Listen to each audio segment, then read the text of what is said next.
right. Just getting it set up again. I'm ready to start when you are. I'll continue when you are. Whenever you're ready to continue. Yep, I am there. All right.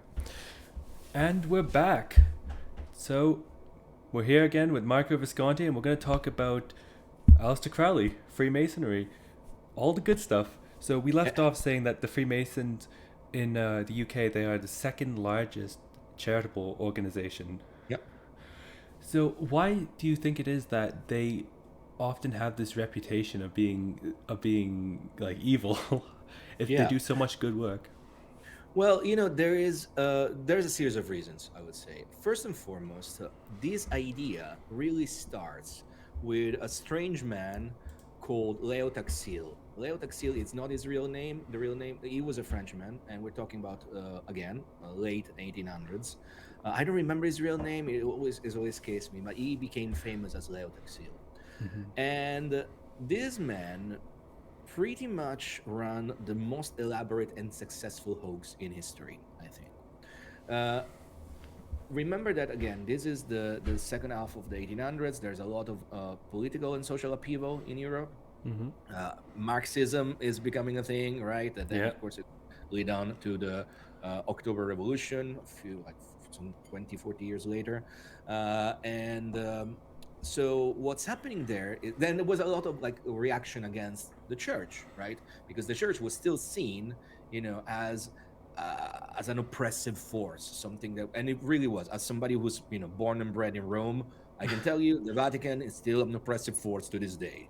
There's no way around it. The Vatican to this day still really operates a lot of influence on the Italian government, right? So, and I'm pretty sure that's the same across the world.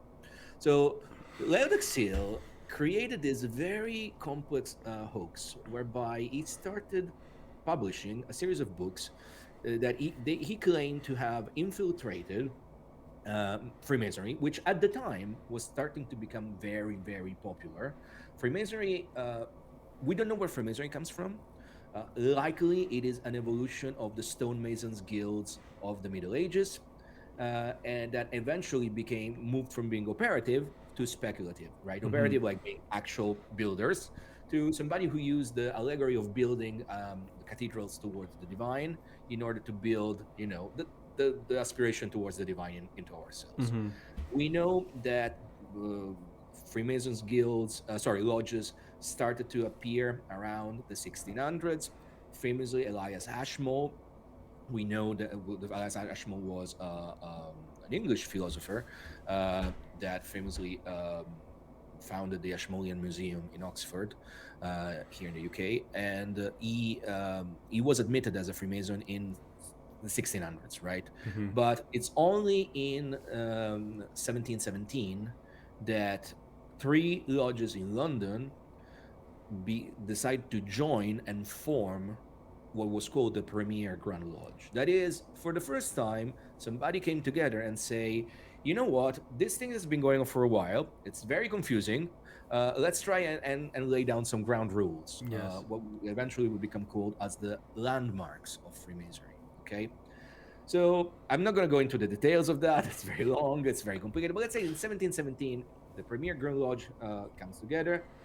It goes into some schism, and then in 1813, so almost a century later, the Premier Grand Lodge resolves all its internal schism and forms what is still called to this day United Grand Lodge of England. United Grand Lodge of England was the first fully functioning Grand Lodge that was laying down the rules and regulations, the landmark of what it means to be a Freemason, and it went on to inspire every other Freemasonry in the world.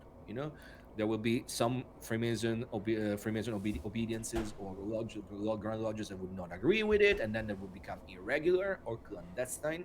Irregular means that they kind of do the same, but there's some differences. Clandestine, they do something completely different. Okay? Completely different. So this is but the point is that in the 1800s, in the 19th century, Freemasonry becomes very popular. Kings, princes, dukes start to flood into their ranks. With it, a lot of power, a lot of money, obviously. And so Leo Taxil, which his goal will become clear eventually, but he decides to well, there must be something about this Freemasons, this men of power, right? Everybody's floating to it. What are they hiding? Why this? Is it familiar, right? Is it something Hmm. we hear these days? Like, what are these men of wealth and power? What are they hiding behind their closed doors? Yeah. So he starts writing this book where allegedly he infiltrates them. I don't remember exactly if it's him or he is the he's telling the story of somebody I think it's Yes. like that. Like he's telling the story of somebody who infiltrated that. Hmm. And by the way, all the books by Taxil were part of a very successful Kickstarter like a few months ago, and they will be they're translated in English and finally published in the next year, which is incredible because I remember my French is terrible, so I always like got something, not getting something, and Yeah. now if I'm able to get all the story, there are many. They're like it's Oh almost yeah. like a very interesting fantasy story. So Definitely. the story is that like he acts as the chronicler for this person who infiltrated Freemasonry, and this person discovers that beyond all the Freemasonry you hear about, there's a secret order called the Palladians, which is in fact a Luciferian, a Satanist kind of secret Freemasonry behind all of them that controls all of them. Hmm. And imagine all the tropes. They meet under the rock of Gibraltar and they evoke Baphomet and sacrifice children. Yes. So, Which is all things that occultists do, yeah? well, absolutely right. Apparently, Absolutely. all these things, right? And so this goes on for years. These books come out. He gets a lot of readership. He gets so much traction that he's invited by the Vatican to deliver a lecture in Rome in front of everybody to say, like we've exposed the evil Satanists that are actually hiding beyond Freemasonry. Hmm.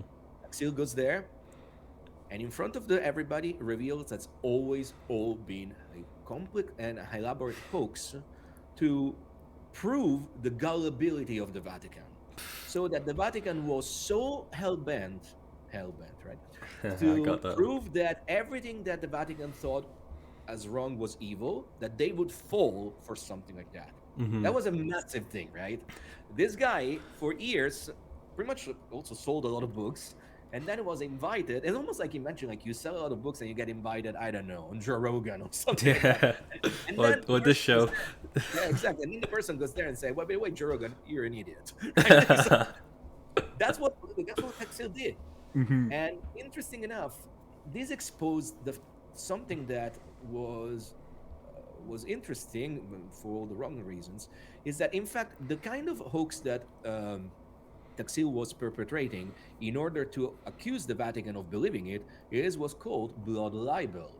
Blood libel is the idea that Jews do all these things, Okay. and it was something that was the reason why Jews was persecuted since the Middle Ages, closed in ghettos and whatnot, Hmm. and then possibly all that led to the Holocaust. Yeah. It's the idea that there's a secret cabal of Jewish people that kill children, eat children to Hmm. sacrifice their blood.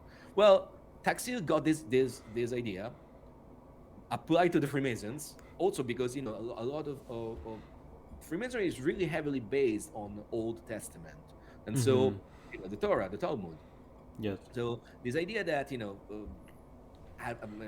putting the idea of blood libel onto Freemasons was something that the Church, the Vatican, that was still trying to persecute the Jewish people at that point, completely bought into it, and so Taxil pretty much like played them for fools. Yeah. Now this was the late 1880, something like that. I mean, I have Hmm. I have the poster of one of his lectures over there, and I think it's 1880. Yes. Nice. So imagine that this is the basis for every conspiracy theory that we hear this day about Freemasons. Nothing has changed. Like I'm really looking forward for these books to be finally being translated. Imagine Hmm. like Same. Same. never been translated up until now, Wow. because these books pretty much tell this, and it's a fantastic. It's so out of it's so much unbelievable, like, that in order to get into the Palladium you have to go to the east and be eaten alive by snakes. It's fantastic, right? Yeah, yeah, yeah, People bought into it, and it's interesting, or maybe sad, to realize that in 2023 there's a lot of people still buy into it, not yeah. knowing There's all that a it's hoax. always open hoax. And the sinister part is that this hoax actually hides anti-Semitism, because the idea is that this is in fact an anti-Semitic trope. The fact that there is a secret cabal of wealthy and powerful individuals that are pretty much Satanists, child eating Mm-hmm. monsters. The sad part is that we live in times when we know that Jeffrey Epstein existed. So Yes, we yes, know that there is evil in this world. It's undeniable. yeah. There are completely, fucked up individuals that will do horrible things. Oh yeah, of course. Are these the Freemasons? No, they're not, right? No, they're not. And the point is that uh, most most of the people that join Freemasonry in this day and age, they're really like, especially, I mean, I'm thinking about here in London. There's a lot of working class individual. I mean, I'm middle class myself. I'm not rich and powerful, right? Same. So it's like there's a lot of very, very, great, salt of the earth individual that just want to do good. Mm-hmm. They like the idea of camaraderie. They like the idea of having maybe also like a male only place. That's not something that I was attracted to. I always loved the idea of having mixed places, Mm-hmm. mostly because I came to Freemasonry after my experiences in magical orders, where it's been mixed, right? But Mm-hmm. in general, I can see, maybe, as I'm getting older, I'm in my mid 40s now. I can see the idea that, if you're in a family, if you're like a family, or from time to time you want to go out just with your Yeah. friends, right? Yeah, yeah. And Freemasonry offers that, right? I believe, like, you just go out, you do there's a ritual in it, absolutely, but it's really it's not dissimilar to something you would see in church if you are a Catholic. I mean, maybe if you're a Protestant, you won't see Mm-hmm. much of that, Mm-hmm. but if you're a Catholic, you will definitely see a similar Yeah. kind of experience of what it's like to be in a Masonic lodge. And Mm-hmm. maybe you like it. I know a lot of Freemasons that don't like it at all. They just like the idea of belonging to a fraternal group that does charity, and from time to time, you go out with your mates for dinner, and that's about it. Yeah. But to answer your question, that's where all the myth behind Freemasonry stems from. I would argue, to close this up, that also it's true that up until a few years ago, Freemasonry has always been very bad at marketing, in the sense that, United Grand Lodge of England, and so everybody, pretty much, United Grand Lodge of England sets the tone for everybody else in the world. Mm-hmm. If you want to be regular, of course. If you want to be clandestine, you do whatever you want. But up until a few years ago, United Lodge of England was very closed doors, like, in the sense that, the vibe was really much like, you spent 100 and something years to tell shit about me. I'm not gonna engage. I'm not gonna tell you anything. Fuck you, pretty much. In 2017, for the third centenary of the founding of United Lodge of England itself, there was a lot of fanfare. There was a lot of events, beautiful events, and let's say new people came into leadership, and well, maybe younger people. And by younger people, I'm thinking about late 50s into 60s, because that's the average age of Freemasonry. Right? I'm considered a child in Freemasonry, Oh for yeah. imagine that. Imagine what I Uh, would be considered. it is an Embryo. aging organization, right? Yeah. But to be fair, in the last 7 years or so, there's been this almost like this very specific strategy plan to make Freemasonry more open. Mm-hmm. And if you go on United Lodge of England website, you will find plenty of resources, video, PDFs. There's like even like a separate website where you, even if you're not a Freemason, you can sign up for as a guest and learn about Freemasonry. Very, very, very well. They really poured a lot of money into it, Mm-hmm. and so they've been trying to send the message that the idea is to become more open, so that these strange and frankly stupid conspiracies can just stop being, right? Yes. Yeah. And if you come to London, I don't know how it is for the rest of the world, of course, but if you come to London, You can go and visit the Grand Temple. You can go and visit the Museum of Freemasonry. It's very much in the open. Yes, you will not be able to see a private lodge or a ritual unless you become a Freemason. Mm-hmm. But at the same time, I would argue that again, if you go on the UGLE website, there's a lot of videos that have been produced over the years that kind of give you a glimpse of what happens. Some of it I'm wondering why are they there, because like if we want to say that this ceremony should be private, Mm-hmm. there's somewhere shown to be fair, right? And it's pretty much exactly what it is. So of course, the conspiracy theories will never believe what I'm saying. Like, Oh no, yes. you're just Oh a yeah. shill. You're Oh, just you're a a shill, definitely. And I am I'm just too. obviously you're tainted Obviously. now. Like Obviously, look at me. you're completely I'm tainted now. tainted. Obviously, I mean, but this is what back we were discussing at the beginning Mm-hmm. about Crowley, right? Like, I'm not saying you should never engage with the conspiratorial mindset, but I tried, uh, Yeah. and I just found out that it's never profitable. Like it's pointless. Like you're not going to convince somebody whose entire identity of self is based onto certain beliefs. Mm-hmm. It's impossible, right? Like there's no way these these people will change their ideas unless they come to it themselves. Yes. Um, what's his name? I don't remember. Bryce or something like that. There's a guy on Twitter. Uh, I think it's called Bryce. I don't remember. But what the point is that this guy used to be a 9/11 truther. Like for 15 years, he absolutely believed 100%. That was an inside job. All the things, right? Mm-hmm. Well, imagine that, right? Yeah. Yeah. And while to this day now he says, well, there are some questions that we should ask about what happened, because it's definitely true that paved the way for more authoritarian regimes in the U.S., Patriot Act, or even unlawful wars of aggression, Afghanistan, Iraq, etc., etc. Mm-hmm. Like he got out of the conspiratorial mindset, and there's no way. And I'm talking about this guy because he's kind of a personality. He goes on TV, so it's not like it's not me, right? That's not Mm-hmm. somebody that has a bit of a presence on mass media. And the guy always says, like, I know better to try and convince you. You have to come to this yourself, and Yeah. maybe you never will, right? And Yeah. that's also fine, right? The It becomes problematic when we're moving into, we've been living in very polarized times for a while now, and I think it's not going to get any better, to be fair. It's only going to get worse unless we solve the issue, unless we solve a way of Mm-hmm. dealing with social media in a way that you can really counteract mass counter information or mass Mm-hmm. misinformation. Yes. But if we Yes. don't do that, it's going to get worse. And the reality there is that while 10 years ago, I knew that I could speak about Crowley without risking anything, I'm getting to the point that I'm not exactly sure about it anymore, because I get a lot of horrible things thrown at me. Mm-hmm. Some are completely deranged, and some Oh are yeah. maybe credible threats, right? And it's so yeah, it's fun times we live in.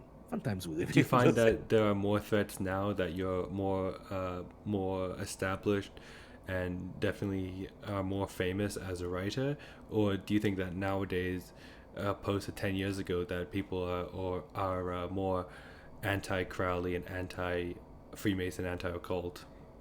I think it's a combination of both, in the sense that before being a writer, before being public with my interest in Crowley, because I've been doing this all my life, right? But I only Mm-hmm. became public in the last few years. I used to be a musician. Uh, Same. let's say a big fish in a very small pond, so super niche genre. But my what I was doing had a big big spotlight, and I know I always got hate. I always got love mails and hate mails. Yeah, and Mm-hmm. if you go under the spotlight, you gamble. You know you're going to get attention, right? In many ways, Yeah. like if you go under the spotlight, maybe you're okay with that. And I would argue, if anybody is listening to this and maybe you're thinking about writing something or even starting a YouTube channel or whatever, that's maybe Mm-hmm. for you, uh, right?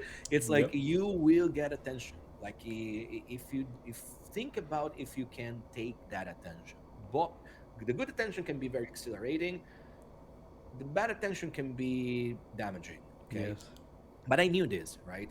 Mm-hmm. I think it got worse in the sense that right now there's a lot more um, a lot more misinformation around, and a lot and this misinformation is basically is constantly weaponized, because at the end of the day, this I do think we're living in what has been called the satanic panic 2.0, the Mm-hmm. moral panic 2.0. We're Yes. also living in times where a lot of like sexual expression is more demonized than before.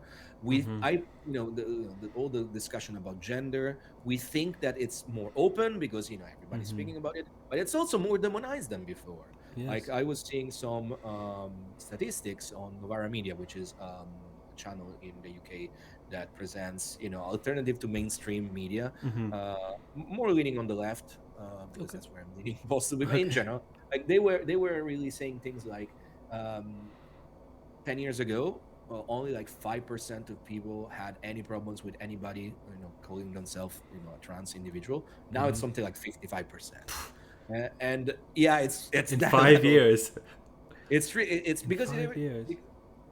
the idea is that, like, I think that maybe the 45% that makes the difference wasn't even aware Yes. of Yes. That is the probably thing why. 10 years Mm-hmm. ago. Right now, 10 years ago, the occult was there if you know where to look for, Mm-hmm. but we didn't have the the blossoming and climaxing of the interest that we had between, I would say, between 2018 onwards, because 2018 really was the top. Like, everybody was a witch, everybody was Oh yeah. a spiritual Mm-hmm. person, and everybody was speaking about Crowley in good terms. Yeah, I mean, like, yeah, maybe he was a bit of a problematic Yeah. individual, Yeah. but he Yeah. had good ideas. Then what happened there is that we had everything that happened during the lockdown years, the pandemic, which completely fucked up people's brains, Oh you yeah. know, for real, right? Oh I guess no shit, right? Because we yeah. went Yeah. through an Yeah. incredibly traumatic event, right? Exactly. And Yes. I'm not saying it doesn't matter if you believe it, if you don't believe Mm-hmm. it, it doesn't matter. Like, all of us lived through an incredibly traumatic Yes. event, Yes. It changed and everything. the reality there is that the first few years of that, let's say 2020 into 2021, maybe till the tail end of 2021, everybody was on their best behavior because everybody was scared shitless about whatever was going to happen. Yes. And the occult, the paranormal, the spiritual was still seen as an anchor to make sense of whatever was happening. And then Mm-hmm. as things started to, even out and thankfully get better, even if maybe, I don't know if it really got better, but like, the word of today, it's not the word of 5 years ago for Mm-hmm. sure. But as things became, let's say, more normalized, well, all the all the drama and trauma that was bottled up came out as with a bang, right? Mm-hmm. And now, like, everybody is shitting Crowley again. Everybody is thinking that witchcraft can be is the work of the devil. Mm-hmm. It's that bad, right? It's almost Yeah. like we went like this and then boom, a And big then down. after It's the completely fell lockdown, down. Um, definitely. So I mean, I can tell you, like I mean, I over the last few years, during the lockdown, I completely changed my life. Like, I lost my previous job. I was working as a logistic consultant with my family's business that kind of died because of the pandemic, and mm-hmm. maybe it's restarting now, but it's not something that maybe I want to be involved anymore. And so I become a writer, like full-time writer. Mm-hmm. I organize courses, and Yes. that's became my job. And I can tell you, it's not as profitable as it was a few years ago, because the interest waned, and not only Mm-hmm. waned, became antagonistic, Yes. right? So that's what we're facing right now. Mm-hmm. So, to answer your question, I think that it's if a threat comes into my mailbox, I would have laughed up 10 years ago. Now I'm Mm-hmm. thinking, oh, should I send this to my contact in the police, because I obviously Yeah. have to have a Yeah. contact in the police Yeah. because of things that Definitely. happen. Definitely. Should I or should I not? And most of the times we just laugh it off, and then from time to time there's been maybe ongoing investigations. And I'm not the only one, by the way. I'm not Wow. saying, because I'm a super small fish in a much bigger pond now. But I know the same from other authors that maybe have a bigger bigger name than myself. Mm-hmm. it's tricky. At the same time, I really do believe that Thelema can be used for good and for the evolution, spiritual evolution of mankind. Hmm. So I will keep on doing it. Yes. But it's a different landscape. Let's put it like that. Yeah, yeah, because a lot of people see the occult, see Freemasonry, Thelema as like a Satan worshipping, demon worshipping religion, Yeah, which it's absolutely. not, is I it? mean, I would say like it's not that I telegraphed Yeah, that I put Baphomet on yeah, top of it. yeah, And yeah. and I mean, there, that's what drew my eye to the book. That I was in an occult bookstore and I saw this, like, what's that? I mean, I got to tell you, this is Watkins, PR team that they decided. So originally, this, and I say this in the book. This book was meant to be called Thelem After Tears, Yes. and that's a bit of a joke that nobody will get because one of the famous, most accessible books that Crowley wrote, which in fact was a series of letters that he wrote at the end of his life, was called, and then it was bundled together. It was called Magick Without Tears, and it Mm-hmm. was more about trying to explain in simple, probably simple terms, quote Simple unquote, exactly for about Crowley, what magic simple. is. And so I wanted to call it Telema After Tears because the reality is that if you Telema is a very young magical philosophy, Mm-hmm. so there's a lot of legwork you have to put in yourself, and the community at large is rocky to say the least. Yeah. My experience, like my experience with the Ordo Templi Orientis has been some of the worst experience of my life. I think I've been robbed of those years. I think I was in a cult. I wish I've never wasted my times with that. And again, maybe it's too long to discuss why. But let's say that it hasn't been a good experience, right? Mm-hmm. Um, and so that felt like the right title, but then the PR team was like, you know what, that title doesn't make any sense to me. So how about we call it we put Aleister Crowley in the title, which is going to be good for SEO. It's true. Yeah, definitely. And also we're going to put it in red with a big Baphomet on top. I was like, okay, All right. fuck it. All right. And to be Some fair, in compromise. 6 months, the book has been out for 7 months now. It's sold well over 1,000 copies, which is nothing in the biggest, much, it's not a Yeah. bestseller. It's not a Yes, New York but bestseller. for the But niche, it's definitely yeah, performing very for well. example, for the niche, I know I thought I would sell maybe 200 copies of these. If you go on your average, you know, esoteric book, that's what the runs are, 200s, and then maybe Mm-hmm. if it sells out, here's another 200s, etc. For me, it's doing well. I got pretty much only good reviews. The only on Amazon, there's 4 1-star reviews. They're all OTO members that says, oh, this book is shit because he has an extra grind with the OTO, and you're not a cult. Okay, I get it. Okay, Right? it's the So elitists that are coming it's after definitely you. so. Anyway, So, I think what's very interesting about this book is that when it starts, like as you say, you start with practicing, and the further you go through it, the more you get familiar, and the more that these exercises that you have the reader do, they make a lot more sense. So you start off with the the meditations, if you want to call it that, mhm. with the gateway, with the what's it called, the cave. You uh, start. the one on the Thelemic middle pillar, or the Yes, the yes. temple, the temple of The Malkuth. temple, and then the middle pillar, and then the superstructure as well. And so, tell me a little bit. What is this all building to? Once you get all of this in the book done, what's your next move? So the idea is that these practices build up. First of all, introduce you to the idea that there might be more to the world than what you can see with your eyes. Okay, Mm-hmm. and the idea that in order to see it, you have to awaken in yourself subtler senses. Okay, so maybe these practices will enhance the senses you have already, but maybe Mm-hmm. they will awaken in you what can be called, let's call it a sixth sense if you want, right? Mm-hmm. The idea of perceiving the universe around you as s- though, to maybe be able to see those normally unseen frequencies around us. Well, this is a very long process, and I don't mince with words there. Like I tell you, like yeah, you have to stay several months on this, several months Oh on yeah. this. Like the book, the practices of the book itself, if you commit to them to do them every day, you can easily spend 6 to 9 months on Mm-hmm. that every day.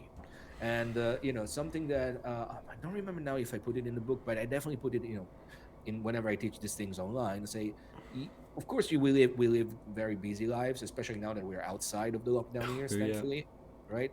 But that means that if you skip a day, well, it's not going to be no 9 months. It's going to be 9 months and one day. If you Yeah. skip a month, it's going to be 10 months, right? That's it. Yes. Yeah, right? It's really like going to the gym, right? Mm-hmm. If you never been to the gym, you maybe some you will think that you can bulk up and have a beautiful physique in 2 weeks at the gym. Yeah. Oh, Yeah. not really, right? Like in the sense that you have to go there, and at first it's horrendous. It makes no Mm-hmm. sense, especially if you are like not in shape. You have to undo all the bad things Oh first, yeah. to Oh start yeah. growing. But that's the idea, right? That's the Mm-hmm. same thing with magic, right? The idea is that you have to it's a long process. So Yes. these practices will get you to the point where you are going to be able to uh, consider running a marathon, right? Yes. Consider Yes. not running a marathon, No. right? Because No. this practice is almost like okay, it's almost like a spiritual gym where you're gonna go and very slowly and very methodically you're gonna train all the spiritual muscles. And by doing that, you might start getting insights on, for instance, who you truly are. What you truly like, what you truly um, find it valuable. Maybe Yes. slowly it could be something you can end up realizing that I don't know, going to the pub all the time. Maybe that's not what you want to do, or maybe it Mm-hmm. is, Maybe right? it is right. It's almost something, a series of practices that open up to an introspection. Okay, and the idea is that why I say that this will give you the opportunity to start considering running a marathon, because all the practices, all the practical part of the book leads to the theoretical idea, theoretical practice of thelema, right? Mm-hmm. I really believe that the Thelemic rituals and the Thelemic practice proper, which I only briefly discuss in the book, and maybe I'm writing a second book, maybe that's what I will be focused on. Yeah. Let me know when The it idea comes is that out. the second part will be, well, what's leading on what is running this marathon? Well, it is really engaging with the knowledge and conversation of the Holy Guardian Angel, which is a Mm-hmm. huge term that that I famously Crowley decided to use because nobody would ever really buy into it. It's so ridiculous that nobody would buy into it. Well, Mr. Crowley, Mr. what Crowley. went up with your head? As what Exactly. Scott said. Yeah. And the fact is really that, well, the knowledge and conversation with the Holy Guardian Angel is a lofty term for that union with that divine self we discussed at the beginning of this chat, right? Being born to your divine self, recognizing yourself not so much as a human being on earth receiving the rays of the sun, but Mm-hmm. as the sun itself, But as the sun itself. Yes. emitting those rays in the universe. Yes. Which, one of the practice we discuss in the book is the solar adoration, or Liber Resh Vel Helios. And Liber Resh Vel Helios is it's an early way of doing that, right? Like you do that practice 4 times during the day. By the way, you should do that 4 times during the day for 9 months. That's a lot, right? Mm-hmm. Definitely, but. And in order to have a glimpse of that true union with the Holy Guardian Angel, which is the divine self, Mm-hmm. okay. So that's what the book really is about. That's what these practices are going to awaken you to. First of all, realizing that there's more to humanity and to the human experience than what we can perceive with our five senses and what we can make sense with our logical mind. This is not to say we should get rid of the logical rational mind, quite the opposite, but say that there is more to it, right? And in fact, the rational mind can inform those ideas, can decode those ideas in putting them in language that we can make sense of, at least at the beginning, right? Mm-hmm. Till we end up really trusting that intuition that comes through from the divine. Okay, Yes. and then by the end of the experience, you're able to start entertain more complex practices that will lead you to that union. Okay, I'm telling you this because if you really look at the practices in the book, they all build onto the other, right? You start with just Yes. breathing, because breathing is the core of all these practices, right? You always should be breathing. Without breathing, there's no prana, there's no energy. Yes. You Yes. should be breathing right now. It's something I like to say many times. Oftentimes, when we have this discussion, we go into almost like an apnea state because we're talking, talking, talking. There's no Yeah. breathing. But the idea of actually being always being mindful of the breathing is almost like you're constantly replenishing your own spiritual batteries, if you Hmm. want. And then you build on top of it. You start visualizing that hones your concentration. Maybe you start being able to do two things at once because maybe you learn to breathe and then going into the four quarters and maybe drawing like strange pentagrams in front of you Hmm. while visualizing it. So you almost bring all these things together because at the end, you almost want to do all these things all at once, all the time, in order to Yeah. have boom that moment where okay that's exactly what happens when you start from zero. You train to run a marathon, and finally, after having conditioned your body, maybe Hmm. lose weight or gain weight, depends on Yes. what you Yes. need to do, build up muscles, build up lung capacity. Yeah. Well, at the end you can do the thing. Hmm. That's what the book is about. It's a preparation for what has to come next. So building spiritual or muscles in your energy through breathing, through Yeah, meditation. yeah. Wow. So what I find another thing I find very interesting about this is how you said earlier that every man and woman, I believe as Crowley put it, is a star, and in a way we are our own god. Hmm. That's I believe something I heard you say in another interview, that so with every man and woman being their own god, the holy guardian angel is an extension of themselves, or it's like its own being, its own, because when you hear holy guardian angel, automatically you think it's something, Christian or Hmm. religious, like Catholic. So can you expand a little bit, elaborate on if the holy guardian angel is part of us or it's part of another ethereal realm? So, the term holy guardian angel is complicated, of course, right? Of Like I said, course. Crowley really ended up using this one. He could have used daimon, he could have used algoides. There are many, Hmm. the atman. There's many across cultures and across spiritual practices. This idea comes again and again, and it's been named many different ways across all this spectrum, right? He decided to use that because he thought it was silly, and then also because one particular practice that he attempted, failed, and restarted many times, and then changed is a grimoire. Okay, Hmm. the grimoire called the Book of Abramelin, the Mage, Yes. Yes. and in the Book of Abramelin, the Mage. There's laid out a series of practices that can last from 6 months to 18 months. There are different, let's say, different translation that tells you different things. It's Hmm. always like this with grimoires; it's never Yes. clear. But it is that you build up these practices similar to what we're doing in the book, and then at some point the Holy Guardian Angel arrives and it guides you and it helps you doing other things, right? Magical things. Now, in the context of that specific grimoire, and in the context of maybe the Hermetic tradition, the Holy Guardian Angel is what's called the natal angel. That is an angel. Angels come from Greek. Angelos means Hmm. messenger. So the messenger of God, and Hmm. then by God it really means like the God of Abraham, like Okay. that comes is been assigned to you, and at some point you become aware of it, and this angel wants to help you. It's not you, but Hmm. you two are connected. Yes. You've been assigned to do things together. Hmm.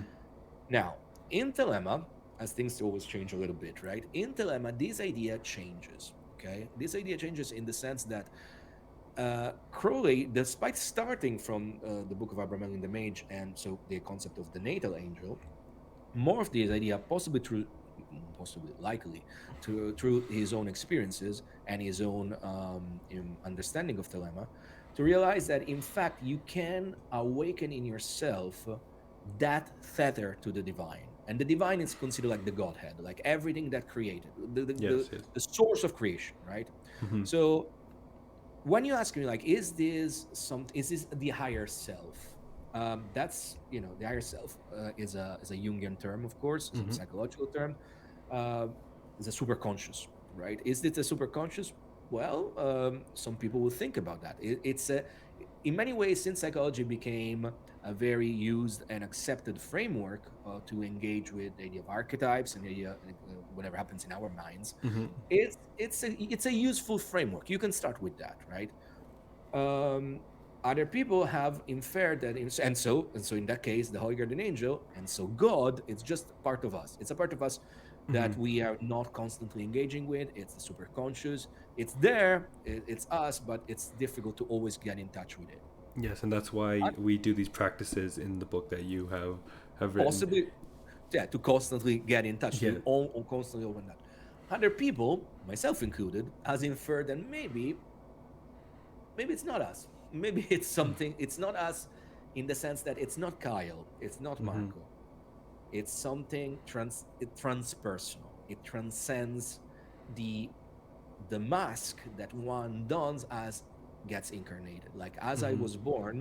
I was born and I became Marco Visconti. Okay, and I have all my sets of experiences and all my sets of preconceptions, prejudices, etc., all Yeah. my psychology, right, as it is.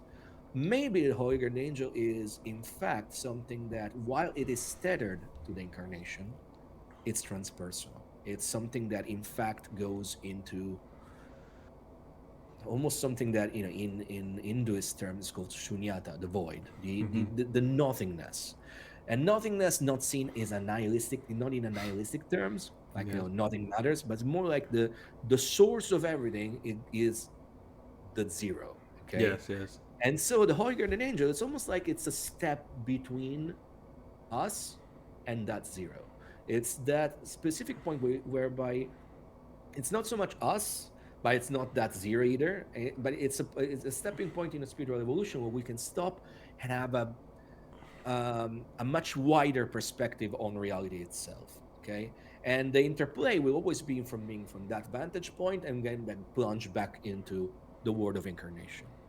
If you want to see it in numbers, you can think of as we are plunged into incarnation, into our day-to-day lives, we are in the world of duality. Like now, there's me and you, right? Mm-hmm. There is good and bad, up and down, Yes. black Black and and white, white. everything. Yes. As we are able to, build up those practice, takes years. It's not 9 months, it takes years, right? And we're going to start. We are able at some point almost to rise up our consciousness, where this duality begins to disappear, and there's unity. That's why I call the knowledge and conversation. You have Mm-hmm. a unity. There's a lot of also sexual symbolism in this, and sex magic becomes very important in this, because sexuality, every time you're it's not when you have an orgasm, but the moment that you really engage with a partner you love and you reach climax, there's almost this idea that everything kind of disappears. It's a fleeting second, right? But it's Yes. Yes. ex Yes, that Crowley is goes on not about that a little bit in the Book of Lies. In one of the precisely in I'm about halfway through. In one of the earlier chapters, he was saying that in that moment, it becomes like everything goes away, and you're there in that space, in that exactly. moment, in that understanding, which which is really which is really an interesting contradiction if you think about it, because Crowley was anti-abortion, very I guess if you want to call it pro-life, Mhm. but still masturbation and this idea of of um, of finding some sort of nirvana during orgasm is new, or is a different belief Yeah, than the, what the, he the had the things previous. don't really fit together, right? Yeah, But Crowley was a Crowley was a interesting man of person. contradictions, Yes, and Crowley definitely. would contradict himself again and again and again. Mm-hmm. Uh, I find it so funny when, especially Croweyites, the fan base, goes and cherry picks like one quote from Crowley or another quote from Crowley. It's Mm-hmm. almost like they only get what they want on Yes. Crowley's timeline, not realizing that maybe he contradict himself, or at some point he comes to a more mature understanding of things, Mm-hmm. as we're supposed to do as we grow older. Right? In Yes. theory, we're supposed to mature and have a better understanding of the human experience.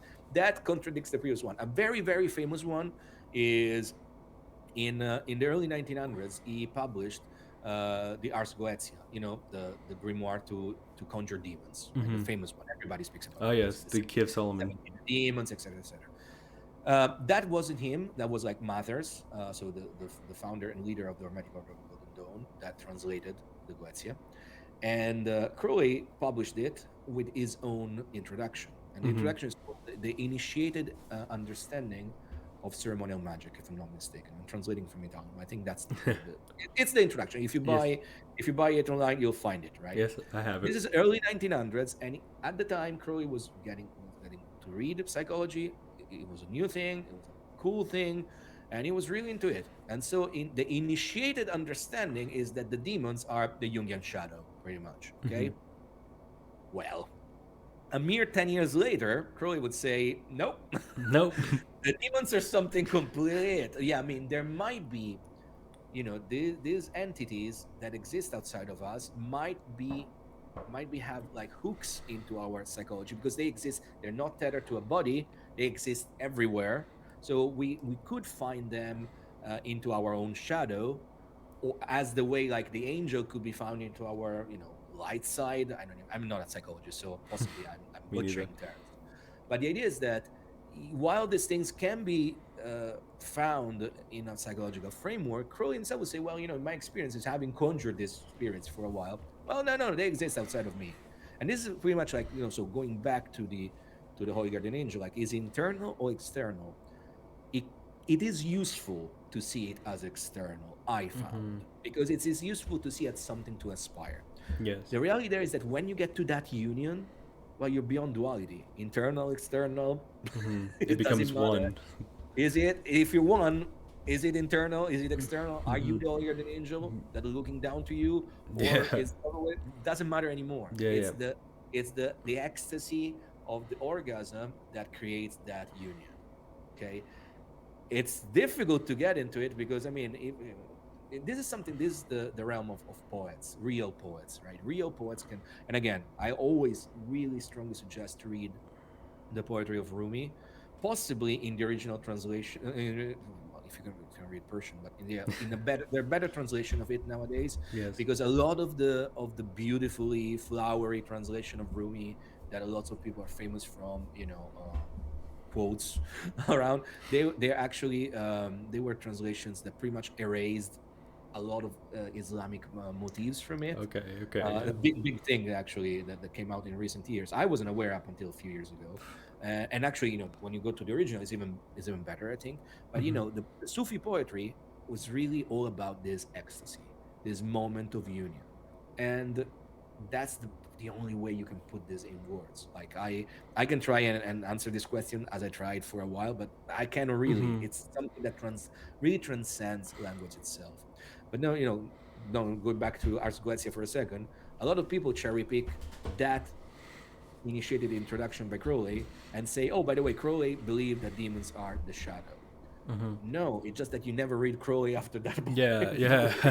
Because So he you can constantly definitely say changes. that at Yes. some point Crowley thought that was the thing, Mm-hmm. but he was like in his late 20s, early 30s. He Mm-hmm. died at 72. He had Okay. a lot more to live. Yeah. So So definitely, maybe reading Crowley's later work would kind of f- be more accurate. The more he learned, the more he grew, the more engrossed he got into this. It probably would be a good place. I think another kind of misconception about Thelema, the occult, Freemasonry, is that one, it's easy, and two, it's more about spell casting or different hexes and yeah. whatever. And how big of a part is that actually in this? Because it seems that Thelema is more about becoming connected with the true will of the universe, and kind of becoming one with your holy guardian angel. Yes, you nailed it, right? There's two ways you can go about in magic, right? Mm-hmm. There is you can go for an horizontal growth, and then, like, getting things to happen in your life. or you can go on sort of vertical growth. That is like having more, looking for spiritual evolution. Mm-hmm. Now, the two things can coexist. It's not that it's either one or the other, right? And in many ways, often having stability into your day-to-day life allows you to pursue more a spiritual growth, right? But Telema per se is mostly focused on spiritual growth, on vertical growth, on what I called in the book. It's not, maybe I wish I could ever do a second edition of the book. I would change certain things. In the book, I called theurgy or high magic. Mm-hmm. High magic is fine. Theurgy, it's can be misconstrued, but the idea is that Telema is about high magic. Mm-hmm. Trying to become a more spiritually advanced individual, and we're realizing how difficult it is, and Mm-hmm. how many all the times you'll fall Definitely. again and again and again. Oh, Whereby definitely. spell casting, hexing, which by the way is way less common than most people make it to be, at least in the West. Uh, Curses. exactly, it's like very few people can actually curse in the West. In the West. If you go to Haiti, which is in the West, but it's its own thing, Mm-hmm. or if you go to the East, things are a bit different there. But because it's a different culture, whereby the Mm-hmm. idea of using magic as a way of righting wrongs, it's very common, right? Mm-hmm. So the point is that spell casting, hexing, attracting wealth, attracting success, that's something that it's always been part of the grimoire tradition. Like these people were writing the grimoires to get things done. You would actually conjure a demon or an angel to ask them, hey, bring me money or bring me Mm-hmm. success. That's something that has changed drastically, after the Enlightenment, whereby and with the Reformation, Magical Reformation, if you want to call it, of the Hermetic Order of the Golden Dawn, where the focus switched more into high magic and spiritual growth. But Telema is about the first thing. That is not to say that you cannot, in fact, become very proficient at conjuring, which is the evoking spirits of various kinds, Mm-hmm. in order for them to come and help you with your day-to-day life. Because again, think about it very simply: if you struggle to pay the rent, if you cannot feed yourself, how are you going to worry about your holy guardian angel, right? Definitely. Yeah. I, I would argue that once you truly start high magic practice, the world starts to make the world starts to almost like conspire for you to keep going. Mm-hmm. But to win against that early inertia, it's quite hard. Okay, Yes. it's quite hard at first to start going, pretty much, because Mm-hmm. it's almost like, think of gravity, and it's not a perfect analogy, but like everything, gravity wants to keep us down, right? Yes. And Yeah. what you're trying to do is like you want to try and escape velocity in order to go into the stratosphere. It's very hard. So many, possibly at first, it could be good if you, for instance, like if you were to buy my book, Mm-hmm. those practices that you find in the book will become fundamental also if you want to learn how to conjure uh, angels, spirits, demons, whatever, Mm-hmm. to get things done into the real world. Because it's never written in the grimoires, because the grimoires were also seen as almost like shorthand for people that were already living and breeding a specific tradition, and so a Mm-hmm. lot of the things were pretty much taken for granted. Only the Yeah. important bits were written down. Mm-hmm. At least that's my understanding of it. Maybe other people will have different understanding, but that's kind of my understanding of it. And so all those practices, so breathing, concentrating, visualizing, learning also, to be active for the 2 hours, sorry, 1 hour, 2 hour that a proper conjuration needs in order to be successful. That the book will teach you that, but then it's nothing in the book that will tell you, okay, this is how you conjure a demon. I mean, Mm-hmm. maybe that's something for a different book, right? Or I Volume would two. suggest you, if a great book on conjuration is Consorting with Spirits by Jason Miller. Mm-hmm. A book came out last year.